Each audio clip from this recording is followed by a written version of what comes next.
are three types of things that we'll put into a spreadsheet: text, numbers, and formulas. A spreadsheet is broken up into columns and rows, and each cell is referred to by its column and row. For instance, this cell right here is cell B4. Let's start by putting a text in A1, position, and another text in B1, term. Then in A2, now we'll put a number in, 1, and in A3 we'll put in our first formula or equation. All formulas start with an equal sign. We want this to be equal to the cell above it plus 1. To emphasize that it's relative, it's the cell above it plus 1, hit the cursor up and you'll see that it types in automatically A2 plus 1, hit enter, and now you can see up here in the formula bar it says equals A2 plus 1, and the result of the formula is shown in the spreadsheet.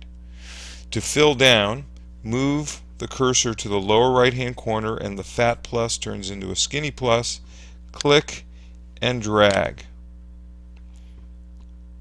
The first term of this sequence is 7, so simply type 7 equals, and then we'll put in a formula, equals the cell above it plus 4.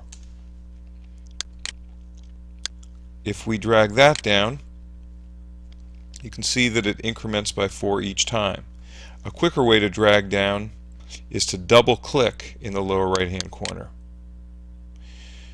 One of the things we want to know is what happens when we get to position 113. We can highlight both of these cells here and drag down